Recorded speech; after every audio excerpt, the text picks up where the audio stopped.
What's up, guys? Welcome back to another episode of the Side Hustle Experiment. Today we are doing a catch-up episode. We're about over halfway through the year. We're going to kind of go over where we're at. Drew said he has something spicy to talk about to start us off, so let's just start there. Yeah, we'll review some episodes. Like, we'll just go through. We have them pulled up here. Go through each episode, kind of what we learned, what we thought about the episode. We've done these before, but I feel like it's been a while since we've done one. But I do want to address the last episode we did, which should be out right before this one, which is what Cody we did with the Walmart thing. And really, if you guys watch that back, I didn't say a lot towards the end of the podcast. Kind of purposely. Maybe I'm a bit disappointed in myself for not pushing back on like Cody's thoughts on the things I had said. Like, I don't know. I didn't really just want to talk about any of it, but overall, it really was like kind of eating me alive over the weekend. Cause I was like, man, we started off with, he was saying the membership idea was a good idea. And you've heard me talk about this a million times. Like, there's nothing wrong with it, but it doesn't really make any sense when you compare it to like the high ticket model and that type of thing. And then he was like, well, I wouldn't feel good about charging that much money. And again, I didn't really push back on it too hard, but I should have pushed back on these things. I think this stuff's really, it's important because what that really is saying, and there's nothing against Cody, I love having him on here, but there's like a lack of self-belief of like, I can't provide that value to someone when the value is just completely made up in your head. It's a battle of you versus you, so it's not as simple as like he was like making it out to be. And I just wanted to address that first, just because I don't want that to put a limiting belief on like people that watch this, because we're going to have somebody on very soon. It's a guy that I coached at Amazon, and he started an offer recently, a fitness offer, and he did extremely well with it. And the only thing he wished he did was charge more money. And I'm sure we'll get into that when we talk to him, but it kind of just opens your mind up with like more is possible. And then there was just a bunch of other stuff too. It just felt like very limiting belief type stuff. And I'm like, oh, this isn't, I should have pushed back more on this because I'm a young guy, dude. I'm a dreamer.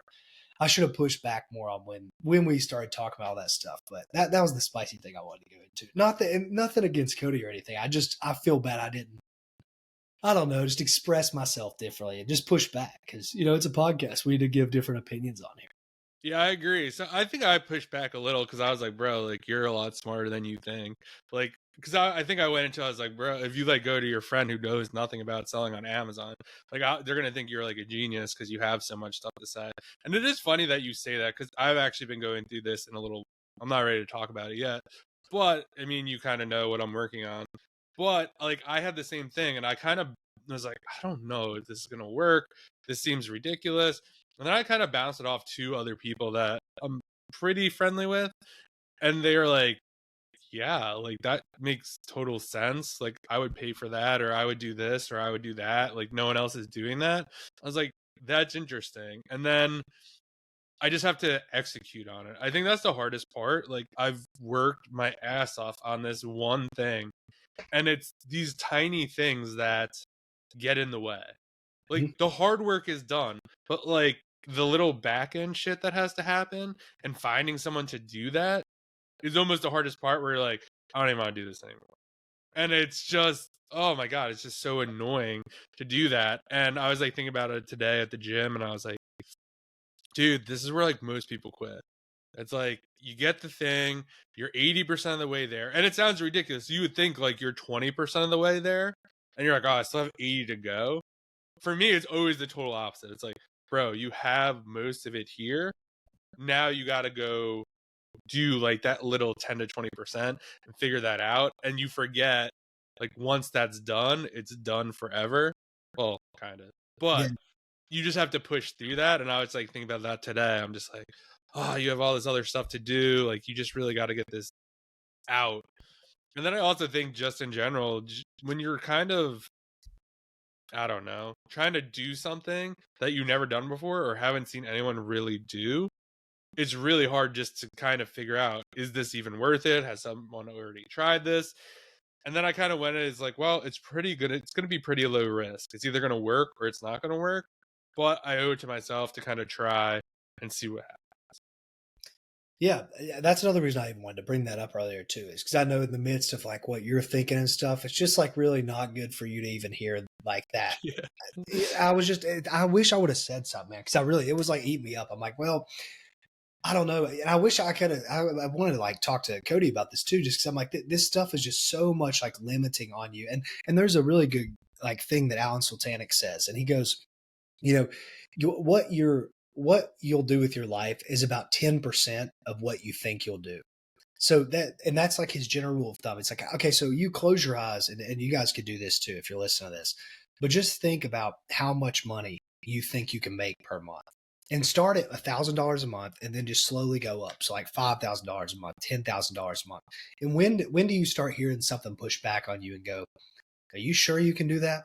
Because that's the limit. So if you go $20,000 a month and that's when you get pushback, dude, there's a good chance that you'll probably make about 2 to 3 grand a month. That's about your potential right now without you unlocking more Mm, stuff in your brain. So it's like, I think I see this. I see a lot of people suffer from this when we talk to them on the pod and stuff. It's like that they're not thinking. You need to think like way bigger because you're not going to accomplish that. You're probably going to accomplish a very small fraction of that. But if your brain can't even unlock these like bigger things, then it's really tough. Because like the example he was given was like this $5,000 a month thing, where it's like realistically you'll probably make about 500 to 800 bucks doing it. But so your top cannot be 5 grand. Your top has got to be like $1 million, and that's how you make 100 grand a month. But even if you're not even ambitious, let's just say you at least need to think you can make 100 or 150, because that'll put you at that 10 to 15 range. And this isn't like hard rules, but it's just something he would always say. And I'm like, I could see this. And it's a lot of times in my life that the same thing that I've experienced. It's like you can make about that amount of money. And I think that stuff's really important. And Miles talks about that all the time, the limiting beliefs type thing. And he's really inspiring when it comes to that. And if you look at the highest performers that come on this podcast, they all kind of say that. They actually don't even have limiters on their brain. They're like, yeah. I think I can do like $10 million a month. Like these guys just have unlimited reach. And you kind of have to be delusional and really highly ambitious like that, or you're just going to kind of coast by. And I think that's a really dangerous mindset to be in. So, I've especially you, because what you're going through right now and what you're trying to do, it's like you can't afford to think like that, or you're definitely going to not do it. Yeah, and that's kind of where I teeter all the time where, you know, it's like, oh man, like can you do this? Can you not do this? And I think a lot of the times too, it's like you start to go back in the past. It's like, well, you kind of look at some of the stuff you've already done. It's like, oh, do I want to do this? Kind of like that. But I also remember I think Hermosi recently had a podcast and it's kind of like a throwback episode. And I think a lot of people, this could really apply to anything in life. It's like you don't realize how much you could actually offer. So you're like, okay, let's just say for instance, he did it as a diet program or whatever. He's gonna help you get in shape. And I think someone was like, oh, no one would pay, let's just say he's trying to come up with the levels, like 2,000, 5,000, 10, 20, let's just say. And just like how he was thinking, so he's like, oh, for meal prep, he's like, at the highest end, he's like, I could go to the grocery store with you, I could cook it with you, I could send a private chef to you. Now, of course, like there'll be a price to that, but just like that, like thinking, and then like to scale it all the way down, like, well, I could film the private chef cooking for this person and sell it to the lower tier. So like, there's all this like stuff you could do. Like, for instance, like people struggling, let's just say they're struggling to do AIP. Like, I don't know if I'd ever do this, but I was actually thinking about it. It's like, pay for the Airbnb. We'll go there together. I'll show you exactly what I would do. Like, you get all the videos there. Or I'll come to your house. I'll show you exactly how to do it. Stuff like that. So I think like you just like struggle sometimes. You're like, yeah, no one would want that. But like no one offers it because no one thinks about it. And I think that was just kind of like a real unlock for me where I was just like, you should just really try this out and just push through, get it done. And if not, you'll probably just help a bunch of people with whatever you created. And that will just be it. But I'll at least know. Yep, 100%. Well, I guess we're supposed to do a recap thing, and we're already 10 minutes in. But this is important. This is a great way Yeah. to start this. But from here, we'll start going over some of these episodes. We'll just run it back from. I guess we just talked about the Cody one, but there was also Actually, quick, before we recap, okay, go. I think this is a fun question for you. At the beginning of the year, do you think you would be where you are right now? No, I thought still be trading. Oh yeah, I Okay. guess I haven't really. I've mentioned on some episodes I'm not trading anymore. The reason for that is the market has gotten significantly worse, and I have also gotten significantly worse trading. So those two things can't line up. In the past, the market had gotten worse than what it is now, but I was getting better. I had like an edge, and I think I've lost my edge somehow. So I was just burning a lot of money, and I don't know. I just kind of got. It's a dangerous path. That trading stuff is not. It's not for the faint of heart, and not that it was really affecting me too bad, but I was just losing a lot of passion for other stuff. Like, and it's really hard to get on here and do a business podcast twice a week when I'm not in the business world. I'm in the trading world. Or like, I'm not, how am I supposed to have ambitions about business when I can just click buttons and make money? I think that's where it gets really dangerous. And I was just way too far in, and I wasn't. If I was making more money, I wouldn't even have cared, but I wasn't making enough. So right now, yeah, I didn't think I'd be here, but that's how it always is, right? Yeah, for sure. What about you? Kinda. I feel like I'm behind where I want to be right now. I think AIP is going really, really well, better than I thought. Facebook Marketplace is going way better than I thought it would, which I didn't really see. I thought I'd be way further ahead on UGC. But I haven't focused on it, so that's like not really fair. And I think I'm just trying to map out. I thought I had like the plan in place, but as we're going through some of this stuff and I'm trying to really think bigger. I've really struggled with that in the past. Um, and that's kind of slowed me down a little this year. I feel like I'm not totally off track, but all right, I guess. Yeah, thinking bigger thing's huge. I mean, that's why we just spent 10 minutes talking about. I think sometimes too.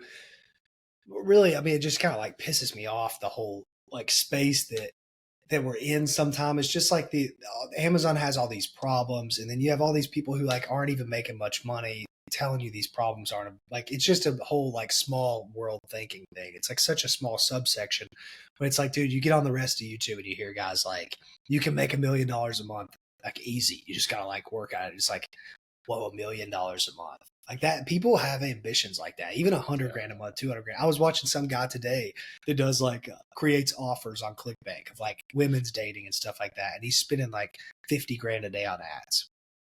It's like, dude, what a different world that like some people are living in. You can't limit yourself because you got to be able to like shoot for the stars and experience that stuff. If you want to be rich, I mean, if you just want to be another dude, then be another dude. But there's just a lot of stuff you can accomplish. You can't pigeonhole yourself into small. Yeah, I've done that for like way too long now. I really had big ambitions probably last year, maybe around this time, maybe a little earlier. I was like, I want to make this big offer and all this stuff. And I was building on it. But then, I don't really know what happened.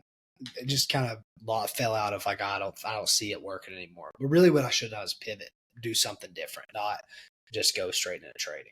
I don't regret going into trading. I mean, I could have made millions. I just didn't. But yeah, that stuff, you can get caught in those loops pretty quick, and it can kind of just like waste lots of time of your life. I agree, and I think one of the problems is just there's so much content out there. Like I watch so much YouTube now, like at the gym or when I'm doing like computer work, and I think that's where you kind of not there's anything wrong with the Amazon Walmart world, but if you watch like internet marketing, like money people or sales guys, it will like blow your mind. Like you want to sell 7 figures on Amazon, like these guys are the one guy you sent me the other day, like his whole channel is about making you $1 million a month. Exactly. I'm like, what? Like he's like, oh yeah, if you want to be in my group, like you have to like send like bank screenshots that you're doing at least 100K, and most people come in at 300. Yep. What? Like And my it's $5K brain a month to broke. be in his group. $5 grand a month, 60 grand a year to be in his group. And I was like, damn, like that is like, and then like just hearing how much money he's made for other people. Or I was talking, I forgot the guy's name, Jason something. We talked about it before the podcast. He talked about he did I think 14 days worth of webinars and did $57 million. And Yeah. you're just like you're sitting here like, obviously there's a lot that goes into that. He's been doing it for like, but like the idea, it's like, damn, like there's so much money to be made out there. Like if you're thinking bigger and like they call it, I think like the TAM, like the total addressable market, right? Like how many people can we really convince to sell on Amazon? Not that many. How many people could you help with like dating or getting in shape? a bazillion people. Like, so I've really started to like think about that now too. It's like, like what subset can you be in that applies more general but like still narrow, and then figure out ways to go up the ladder, because it's like after seeing that, it's like, okay, like this is how I need to start thinking for sure. Yeah, but I mean, even on the point of getting people to sell on Amazon, I mean, you can probably like, what is it? It's not unreasonable that you sign up 200 people a month. If you are, pushing the marketing spin, you're all over social media, 200 people a month to sign up for your program, which is like from 3 to 7K. Do you know how much money that's do? If you give a 5K Right. offer and you're doing 200 people a month, how much money is that? Like 100 grand. No, $1 million. Oh, 200 people. oh yeah. Yeah, it's $1 million a month. Dropped That's off a it. zero there. Yeah, that's how easy it is. Like it seems hard. And I mean, there is harder things to it, but people are doing it every single day. There's some Amazon guru. I can bet my life on this, that there's some Amazon guru out there right now who's teaching. Real quick, if you've been thinking about hiring a virtual assistant but don't know where to start, VA Fastlane makes the process dead simple. They just don't throw you a random VA. They actually line up 4 highly qualified candidates based on the skill level you need. Whether it's online arbitrage, wholesale, or whatever business model you're running, they got you covered. Then you interview the ones you like and pick the best fit. No guessing, no generic VAs who don't even know anything about Amazon. And it works whether you're just starting out or running a full-blown operation. They offer both part-time, 20 hours a week, and full-time, 40 hours a week. Plus, they've already placed over 140 VAs for Amazon sellers, and they offer free unlimited replacements. So if someone isn't the right fit down the line, you're covered. It's run by Carter Maxwell. You've heard of him on the show, and he's built a team so dialed in, he only spends 4 to 5 hours a week on his own Amazon business. So if you're ready to scale with a VA who's trained, proven, and backed by a solid system, book a free call at the link below and talk to Carter. And make sure to ask about the special offer for the Side Hustle Experiment listeners. Online arbitrage that we don't know. That this isn't like KT Hustles, this isn't Miles, this isn't like a mainstream guru that we know. This is just some dude running Facebook ads doing over $1 million a month. That doesn't know who we are. We don't know who he is. He's reaching a whole nother part of the world. So the possibilities are endless. You just can't limit yourself to like anything really.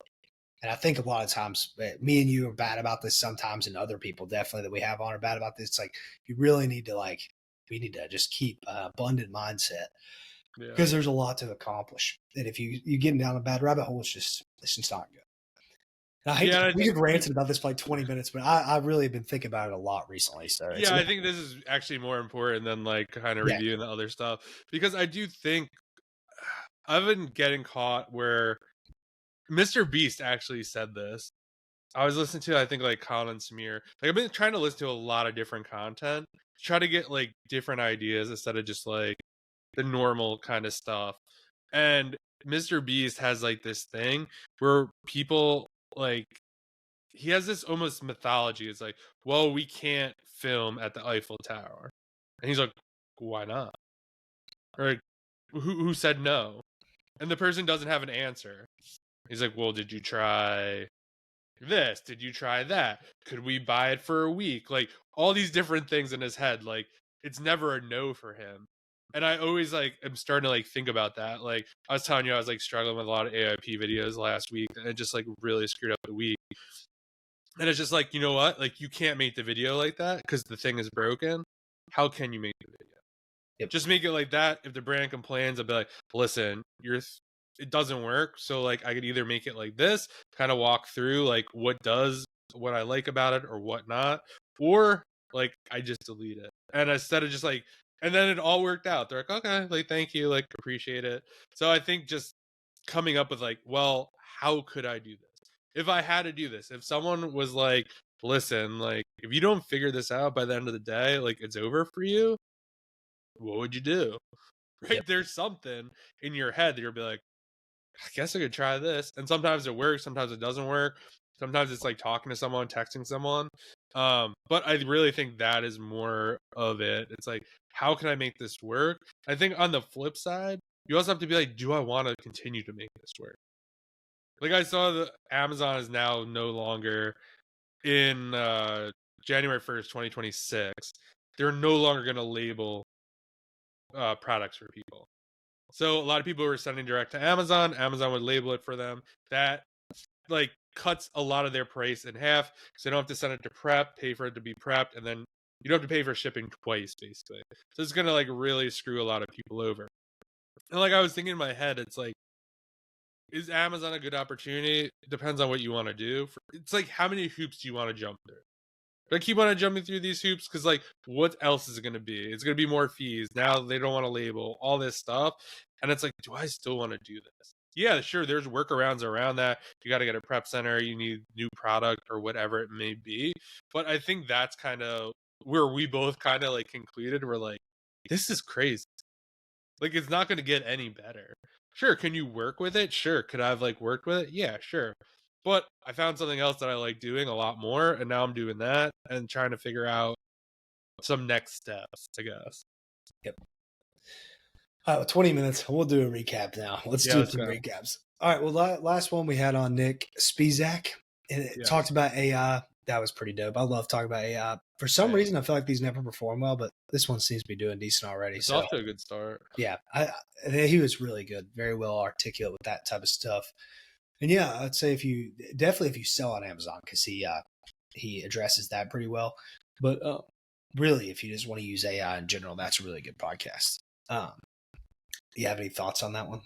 Yeah, I really like that one. I feel like AI is I'm learning more and more every day. I'm actually consuming a lot of AI content, and it's just crazy all the stuff you're going to be able to do with it. And Yep. I think the more you are able to use that, I will say this, I think this is bold. If you don't know how to use AI or don't have ChatGPT, get it. You're going to be like so left behind. Like, just like playing around with it every day is just super helpful. It just could give you so many ideas, or just getting used to that, because that's going to be the future. Like, I heard someone talk the other day, and they were just like, there's something called, I think, like Whisper app. Basically you just speak to it, and it's like, they're saying like, oh, like our computers probably won't even have keyboards. Like, if you think about it, it's so much faster. Imagine if we were having this conversation, we had to type it out back and forth. It'd take Yeah, forever. So like, I think that's crazy. So definitely start using ChatGPT. I don't know if it's like 100% there for like sourcing and stuff like that. For like the average person, but like if you want to learn how to like code and do stuff like that, I definitely think it could help you. Yeah, definitely. Well, we don't really talk too much about these the series we did. We did 4-part series on different business breakdowns. We did UGC, ecom, coaching, and freelance businesses. If you guys haven't watched those, go watch those. I think they were pretty valuable. They got less views than other stuff, but I think they were really good. So if you're interested in kind of learning about these different side hustles, we break those down pretty well. And you have anything on that one? Yeah, I think if you're kind of on the fence, not happy with Amazon, or kind of what Walmart just did to everyone, go listen to that series. Because we basically break down pretty much every way you can make money um, online, and whether you have money, don't have money, don't have skills, don't have skills. So there'll definitely be something in there for you to try, for sure. We had the door-to-door sales guy on. That one was really good. We were just talking about the audio is jacked up, so if that's a hard listen, sorry about that, guys. But it was a good podcast, especially where it's not online money type stuff. I mean, this guy did door-to-door sales and made a shitload of money. So that was a really cool one just to hear that. It's a different perspective. All you hear is online business, so it's cool to hear somebody do something that's it's not just a job. I mean, it is a job, but your income's based on your performance more so than here's your salary and maybe you get a little bonus at the end of the year or whatever. I think that was another one that was kind of just broke your brain, where how much you could actually make, like going door to door. Like, I think one of the craziest things for me was kind of how it worked. So in my head, I envisioned him knocking on a door. It's like, hey, like, do you want your roof replaced or whatever?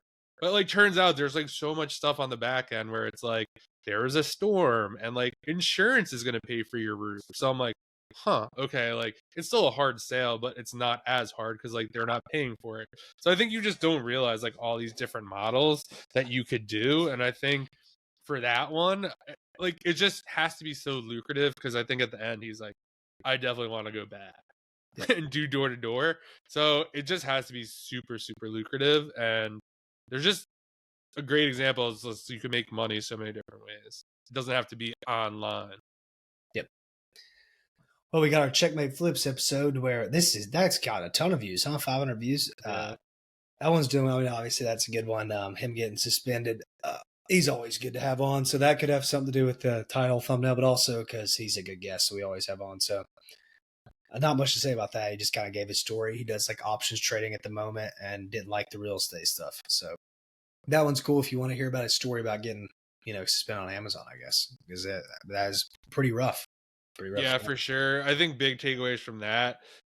Some people, I think there's one comment where it was just like, "You're an idiot." Like that was definitely inevitable to happen. And it's like, bro, like he made a shitload of money. Like he knew it was risky. He did his business all in cash because he knew this could happen. And yeah, and I think it's also really cool, like to be yourself because he made basically almost 10 grand doing real estate. It's like, I hate this. Yep. And just stopped and walked away. So I think that's cool. And it takes a lot of discipline to do something like that. Yeah, definitely. Sorry about that. Yeah, then we have Caleb Roth. That one was good. Man, that one is so slept on. It's got 190 views. And that was that guy's probably one of the biggest guests we've ever had on here. So I think my thumbnail I made for that is absolutely terrible. So, maybe that has something to do with it. Maybe we'll edit that, put something in the background, redo the thumbnail. But that one was really good. Just hearing his thoughts on it. I like talking to those guys who have sold companies or kind of focused on, bigger stuff now. It's pretty cool to hear the perspective on things. Yeah, that's another good one where traditionally you would think he was just selling books on Amazon. But if you listen to it, he had so many other opportunities outside of Amazon that he was working. And it's like, wow, I would have never even thought about that. And I would just listen to that episode just as a way to think. Yep. And he talks a lot about being curious. And that's how he built a 7-figure business, being curious. That's how he built the software, being curious. Can we automate this? Can we build this? How can we build this? And it worked out really well for him. Yep. And we got RJ Martinez. That episode didn't do well either. I thought that one would kill it. Just because I've never saw anybody even talk about Amazon merch, so I thought that would be something that people would really be intrigued by. But I don't know. Maybe there's like other. Maybe people just don't want to do that. I don't know. Maybe that's why it's not super popular because people just think of it. I don't know. I mean, it was a really good episode, and it actually had me. That was one of the most intriguing business models we've talked to. So it's weird that didn't get more views. The title and thumbnails get too. I had the same thoughts about that. I thought that one would do really, really well because I think with the Amazon merge, and maybe we didn't like touch on it, it almost seems that could be one where you create one design and you could sell it on multiple platforms. Mm-hmm. So I thought maybe that would be more lucrative, but I think sometimes people just, it's kind of like content. Like if you're like, all you have to do is make videos, and they're just like, no, thank you. So I think that could like happen with design, and I'm not creative. I can't think of a good angle on this protest, stuff like that. So I think that could be like maybe a little hesitancy there, but I don't know. I thought that was one would crush, but Yep. you never know. Maybe it'll age well. Probably. He sold 100 million on Amazon. The book guy, that was cool. I thought this one wouldn't do well because it was books, and I like books are dead, and then that's the most viewed episode we had in like 4 months. Yeah. So, but that was a really good episode too. That guy, really good speaker, and it's 760 views right now, so that's really good at time of recording. That was cool, and he gave a lot of. One thing I thought was just awesome, and I wish more people would do this. Maybe we need to like get this out of them. Is like, what's the easiest way to start? Like right now, like how Grant Lennon said, make $1 as fast as possible. Like that's how you need to start these businesses. And he said, hit up somebody, say you'll come get their books and scan their books and take them for them or whatever. So you get them for free, or like however he worded that. And I'm like, oh, that's like extremely actionable. There's not even any more questions you have to ask. Yeah. You just have to like follow what he just said, and you can technically make money. I think that's really cool. Where some stuff, there's just a lot more steps to it, but there's really not. You could break it down really simply like he did. That was like a really cool thing I heard that I don't think a lot of people do, in general. It's funny you mentioned that because a comment on that episode was like, that's so much work. It's like, no shit, dude. Like you're getting the stuff. Like, I don't understand. What do you want? Like, I don't understand. Like, unless you have a much better way to like make money. Like, I get it. Would I do that today? No, because I have other like options or opportunities. But like if I didn't have anything and we're like trying to get started, like why wouldn't you start with a bunch of free books? I Yeah, paid for them at thrift stores to see if they would sell. I didn't even think to be like, hey, like I'll take all your leftovers. And at that point I'd be dumb enough to do it because like I don't know anything. And I agree, it is a ton of work. But the context was how could someone get started today with no money? yep. So work. I skipped Zach Sedan as we talked about like meme coins and stuff. Dude, I noticed this when we were on the pod. He had like a candy in his mouth, and I was like, "This sounds weird." Now I put a few comments. I think said something like, "Why Yeah, did they he have did. that?" I should have been like, "Dude, wait until you take that candy out of your mouth." That's the only thing I can kind of remember about that. I didn't talk about the meme coins, Yeah. which is cool. And I quit. I told him I think it's a really good way to make money. And then I quit like 2 weeks after that. But yeah, that's how it goes sometimes. But I don't think that's about all we really talked about in that. Yeah. I don't remember. And he talked about UGC stuff, some or AIP or whatever. Yeah. Yeah, he did. We have how to make money flipping Ross and Marshall funds as RA type stuff. Talk about whatnot a little bit on there. I don't remember too much about that one. Do you? Yeah, I think that one's just a good one. I think that's one of those where when I first started reselling, that's what you saw a Yeah. lot. It wasn't Throwback. so much OA, and now people are going back to that and it still works. I've seen a lot of content now of people selling on whatnot, like cleaning out Nike outlets. Like Yeah. just boxes of like that and Adidas. I don't and they're offering like to sell it in bulk to people. Oh, I don't know how much they're making or like what the breakdown is on that, but seems like kind of cool if you could like source like 100 pairs of Nike shoes, and then even if you're making 10% off, guaranteed money. yeah. I Sure. mean, who cares what you do with it, or that other person's doing with it? So I think that is kind of cool, and I think that just goes back. If you look at the Amazon models now, almost like retail arbitrage is probably the most lucrative at the moment. Yeah, because you have Not the to most do, but competitive. like profit wise. Yeah, you have the most competitive advantage there because you don't have competition as much as you do online. Yeah. If I had to go back to doing Amazon, that's what I would do. RA type thing. Yeah, you're buying shit like Cody was saying, like $1 at Walmart. Like, how could you Yeah, lose on that? exactly. We have Ultimate Guide to Passive Income. This was what was this guy's name? I forget. ATM machines. TJ. TJ, Yeah, yeah, that was really cool. He talked about the I agree. AIP stuff and how he was making good money with that, and the ATM, which is cool because we haven't heard that before either. I love when we have people on that. Like I've never heard about that stuff before. It gets me more curious, and I feel like that provides a lot of value. Yeah, and I think that was one that I wanted to. That's what really got me. I mean, we talk all the time on Instagram about AIP, but it was more like, does this ATM thing really work? You see it all over like Instagram and TikTok. So I was like really curious, just like what are the pros, the cons, how it actually works. So yeah, I always like seeing a different business model, and that's like part of the podcast where, if we could like help someone, just give like an idea, maybe that like works best for them, or it just sounds more appealing than other models. So we're just trying to show off a bunch of different ways. Yep. Next one, Rick. It's Might be the always easiest good. way to talk about whatnot. That was good. Rick told me something recently. This is I'll put this in the intro of the pod. He was like, dude, I think everybody starting online business needs to watch Rel's podcast because we really do talk Really? to like such like entry level business models and like simple things to do. I think it's like really relatable for a lot of people. He was like, yeah, I would recommend like everybody to watch all Rel's episodes because it really gives you a good grasp on like the beginning stages. And like a lot of these business models aren't super complex. Like although at the Mm, beginning of the like I really think this is like a small world type of thing. Like we don't really have people on making a lot of money. Like some of these guys make a lot of money, but we don't have guys doing $1 million a month on. We have like, true. the most is like $5-7 million a year and stuff. So and that's not profit, that's just revenue. So I think it's really like a realistic thing for people to start with. And he mentioned it. He was telling his kids that or something, which I thought was pretty cool. And I do think, I guess, to circle back to the beginning of the episode, like I think maybe that's not the most feedback that I get, but people appreciate the honesty.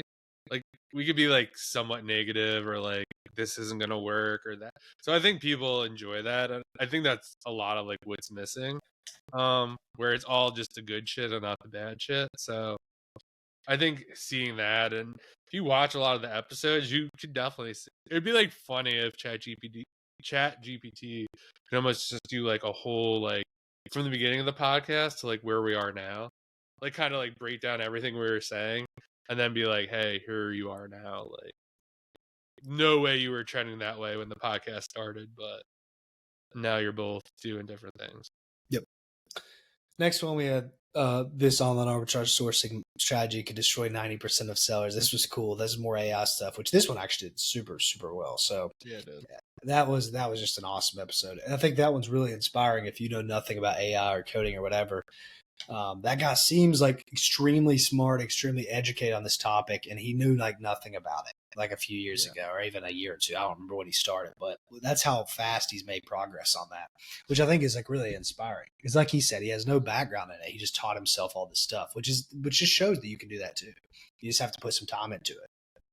Yeah, that was my biggest takeaway from that. And I've seen a lot of, oh, we could find this many leads and this and that, but actually seeing his like spreadsheet of like 5,000 things that are profitable and like legit someone who like thought out. It wasn't like a shitty leads list for like like it kind of makes sense to buy kind of. It was like no, like he thought through the logic. And I think that's really hard to do just in general for someone to really think about all the different things that you have to factor in while sourcing. I just think, yeah, that was just a crazy episode. And one of those where it's like, that guy will always win because there are people who are like, I'm not going to do all that research. That seems too hard. Yep, definitely. Next one is Amazon Wholesale Myths Exposed. That was pretty cool, just hearing him talk about, like really exposing the kind of myths of stuff. That's done very well too. It's got 500 views. That was cool. Yeah, it's a different message than what you usually hear in that space. So I always find that interesting.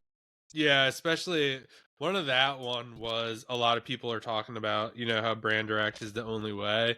And if you're hearing a lot of that, go listen to that episode because he pokes a lot of holes. Why that's not necessarily true. Yep. And then we have Levy. Man, I think that Drew's episode, favorite pod. dude, it is. That is probably that's probably my favorite podcast we've done this year. Not it's just the most inspiring to me. When we say that, it doesn't mean like we don't like the other guests. It's just I mean, even I don't even know like just that one just made me take the most action because the way that he articulated that, which is just hilarious watching it back and knowing like where he is now, like he's like doing like 150 200K a month on whatnot, and the problems that he was like articulating but couldn't really get out the actual problems and stuff just because he was so new to it. It's really cool in hindsight to watch that back because once I started selling on whatnot, watching that podcast back, even after I was the one like interviewing him, it just is a whole different experience. Like I think he has discovered gold, and I think that you look at a year from now, Levy's going to be a really, really big deal. Like I put that's my prediction for next year is that if he keeps this up, we're going to see him a lot more. Just because he's really early on something that's a really big deal, and there's not a lot of people talking about it. If you look up whatnot, there's just no one making good content on it, really. So for him to be this guy who's making really good content in this space, he's going to bridge a lot of people over. And he's going to make a lot of money in the process, which is just really cool. Yeah, for Levy, I guess one of my biggest takeaways with Levy's was just his ability to outsource. I think a lot of things that I want to start or think about starting, it's like, I really want to do this part of it. But like he's like, like we're just like, oh, like the only way to make money on whatnot is to show up and do a show. He's like, no, like I'm gonna pay someone. He never does shows. Yeah, to do it for me, or I'm gonna pay someone to ship all the shit. And I was like, huh, interesting. And I think when you work backwards from stuff like that, like I heard someone was saying these big YouTubers and they had a podcast and they were talking about like, oh, like this person wants to advertise with us. And they're like, this is what they're offering to pay. And it's just like they're offering to pay like $1,000. It's like, well, to live our lives, it costs us, let's just say like $20,000 or whatever. He's like, how many of these $1,000 ads would we have to do? Is it even possible? And they're like, no. And then it's like, well, this is the new rate. And that's what it was moving forward. They got no one at that rate, but then eventually as it grew, they did. So I think and that's a good example of Levy. Like he has to do the math backwards because he has to pay all these people. Yep. So I think when you do that, you start sourcing differently, you think differently. And I think it's just pretty inspiring. Yeah. Well, I don't. Well, there's so many more pods here to go, but really, I do want to. Now that you've brought that up, I think this gives a good talking point to just kind of close the pod, ripping off this for the next like 20 minutes. Yeah. But Levy and Jake, Jake has these YouTube automation business, and he just now crossed 200 grand last month profit from YouTube automation. Now he is making a shitload of money. Now, I take that back. He's probably making the most money of anybody we've had on here in a while. So he's killing it. But the big thing about Levy and him is these guys just see business models and they don't have any fear of going into these things because they know I'm not even going to do a ton of work here. I'm going to use my team. I'm going to outsource the way I need to, and I'm going to get in. I'm going to just get there from that.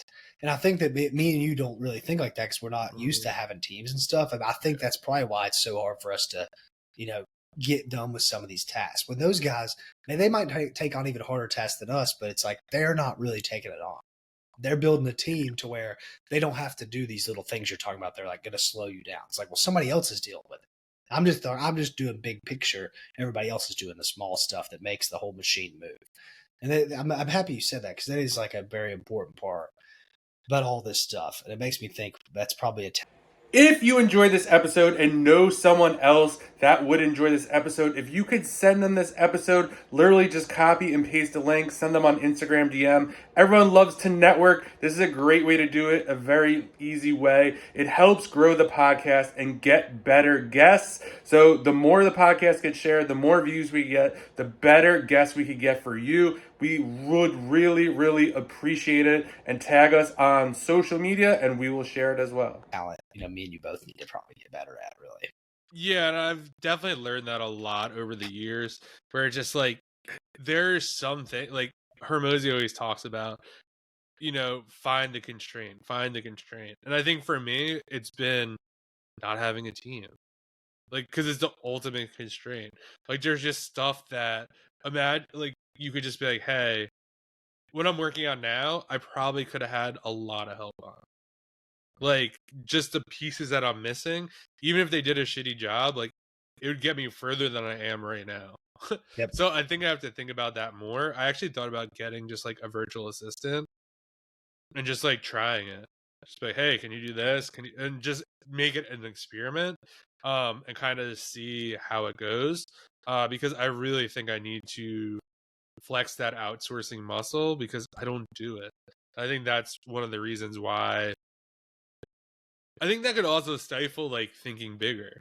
It is, yeah. Because 100%. when you're just like, okay, like let's do whatnot, it's like, well, I don't want to get a storage unit. I don't want like, and then you're just like, well, if you had a team to like research all the storage units and then give me the 2 best ones that you think, or hey, can you put a post on Indeed, like, will anyone respond to this? And meanwhile, because one of the problems is if you're not in this situation, it's like you have a business to run. Like, my main source of income, like, I am still actively doing that. It's not like I just drop everything. I mean, technically I guess I could, but I think that is kind of the big key, and it's always hard to outsource. And then you have to look at it as like, well, there are other people doing this. It's just really hard, in my opinion. I don't even think it is to let things go. It's just to set up like the system to either give tasks or give instructions. And I think when you think that through, you're like, oh, it's just forget it. Like, I'm just gonna keep doing it myself. Yeah, I think a good start would be, you hiring a VA, like a personal one, and just being like, hey, I'll pay you $300 or $400 a month, and just have like a general job description, but like nothing, I don't know, nothing too crazy, and just try to kind of make it like a personal assistant and then hire out the team from that. I think if you can get like one good person, that could probably branch out pretty far. Because imagine if you had someone, really what you should probably do is someone that's in video editing or graphic design, something that you don't want to do, like editing, like just general editing. Like we have the VA now, but somebody for you personally, who you could be like, hey, will you edit these videos? And it would help your AIP stuff, right? So really, you're killing like 2 birds with 1 stone there. They edit your videos. They also can edit, like if you make a lead mag or whatever, can they edit that for you? I think that would be a good start. And I notice a lot of these big, like 100, 200K a month guys, the most essential, like other part of their thing is a video editor, like a content editor. because that stuff's just so boring, dude. And it's such a low ROI skill for you to know that it's just better for you to outsource it anyways. That's probably a good start. And then you can have them do different stuff from there. I think it would probably change a lot. Yeah, and I think that was one of our biggest holdups, like getting the VA for this podcast. It was just like we do everything like the opposite. Like we hired them, and they were like, "Huh, I guess we need some instructions." And then like we had a like if we were just like, "Yeah, let's write SOP," and then go hire the person, like we probably still would not have one. Yeah, 100%. Which is going pretty well right now. Agreed. I think the guy's high quality, so he might be watching this. So good job if you if you are watching this. I forgot about that. It does insane research too, which is cool. So I think if you get somebody who's I don't know if he's just really smart. I know he's really good English. That's one thing. I don't know how much that matters for VAs, but he speaks extremely fluent English, and he's really tapped in with like English culture. So that's probably something you could look for too. Those two things. Yeah, for sure. Well, we have some other episodes here. Like I said, we could go through all these, but they're kind of old at this point, 2-3 months ago. There's none of them that stand out like super, super like big lesson. We have our $0 to $10,000 a month TikTok shop challenge and how you can not join us because we didn't do it. But that's fine. I think that maybe that's a good like kind of for the next couple minutes. I don't know. Like I think it's okay. What are your thoughts about pivoting versus like sticking with something? Like, do you think if you like fought all the bullshit with Amazon, like you'd be like a $10 million seller at this point? Yeah, easily. But I didn't quit Amazon because I didn't think I could get to 10 million. I quit because I thought that things would go wrong before I got there and I couldn't control it. And I still regret my decision zero, like of doing that, just because all the things I say about it still ring true. You don't like it just doesn't translate to other things. So, and I know that because guess what? I've tried so many things and those skills just did not translate. My grit, my determination, maybe, but that's about it, which is just like not even that's a skill, I guess, but not really. So yeah, I wish I would have stuck. Really, what I wish I would have stuck with was the offer. I wish I would have stuck with Amazon coaching. That's what I wish I would have stuck. I wish I would have slowed that business down and not felt like a hypocrite, but instead built coaches around me and built like a system to where I could get someone making $5,000 a month on Amazon, not making them $100,000 a month, just making somebody like 5K profit a month to where it was like a system to where if they followed the steps, they could do it. Because I knew I could scale that up. And I think I talked about Amazon good enough on the internet that I could have done that. So really, I wish I would have scaled that info up more and not felt like, okay, well, if I'm not doing 200K a month anymore, I'm just being a hypocrite. It's like, well, I could have just scaled mine down to like 20-30K a month and taught other people how to do that and have more fun altogether and lower the risk for everybody involved. But hindsight's 2020 on that. That's the only thing I regret about that situation. I wish I'd have ran the info up more and just had a better product. Like I would have put all my money into like reinvest into coaches and reinvest into better software. Because now I know so much about building info products and building offers. I could make a sick Amazon offer, but I just don't even know enough about Amazon at the moment to even do that. So that's not really an option right now. That's definitely one of my biggest regrets too, is not pushing the info harder for sure, or like figuring that out. Probably if we met sooner, who knows? We probably could have had a pretty sick info product for doing this podcast. But yeah, I think that was more, I guess, limiting to beliefs too. It was. Whereas like, oh, like no one will coach underneath me. Like I'm the person. Like I have to do X amount of sales in order to charge 4 or 5K. And guess what? Like the people doing that are not doing big sales. So it's totally possible when you look at it that way. And then I guess it's also maybe getting more into like Hormozy.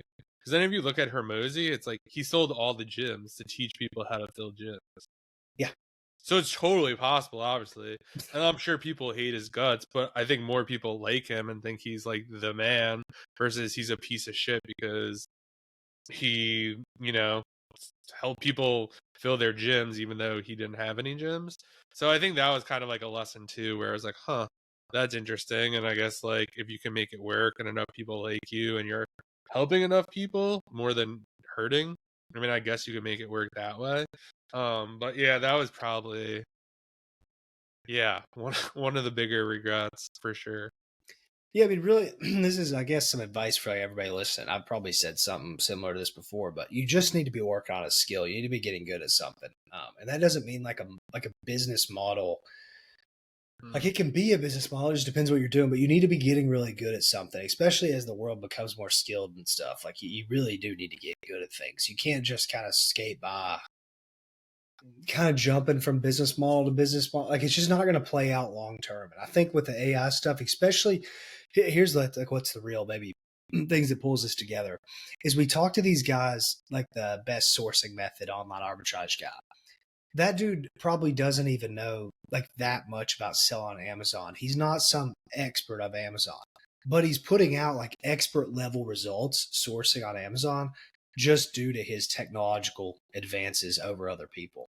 And what's going to happen is you're going to have more guys come into the space. They're like software engineers and people like that that can just build really, really big, efficient businesses way faster than you can. Just like grunt work yeah. and doing that thing. But when you have when you're in other areas where the skill matters more, like there's like a tangible skill that is maybe increase this, like a sales thing or a copywriting thing or something to where your creativity can push the business. I think that insulates you from more issues than if you just like, well, I'm going to do this little model, but technology can kind of wipe out like a lot Mhm. of my edge in this model. You don't want that to happen to you. That's my goal in the future is just to keep getting better with like ideation of offers and like creating products and Yeah. copywriting. And if I do that, I don't see myself getting like replaced or just so out competed in the market. I think I'll just continue to get better. Yeah, I think that is the biggest part of it because if you learn copywriting, let's just say we were the biggest Amazon coaches, right? If Amazon goes to shit like tomorrow, there's no more third party sellers. Well, we just take all our skills and marketing to the next opportunity, Yep. to Whatnot, right? Let's just say Levy's like the best Whatnot seller. We're the best marketers.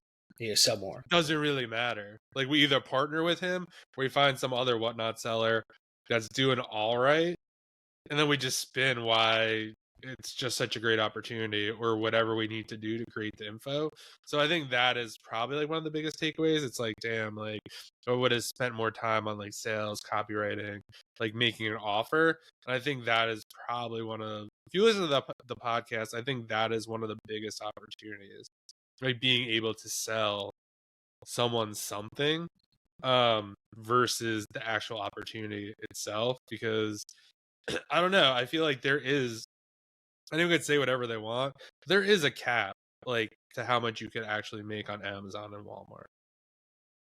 Yeah, probably. For sure. Like, the big, oh, yeah, capital constraints. But, like, there's also a risk factor in there, too, that you have to factor in.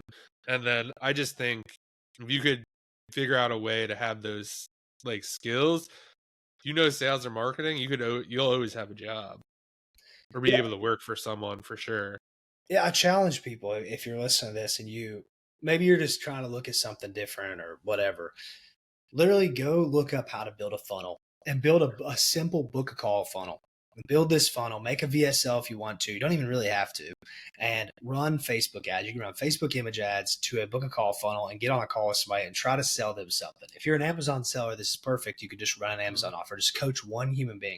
And if you're not, let's say, or you don't want to teach Amazon or whatever, find something else. Do you know about dating? Do you know about fitness?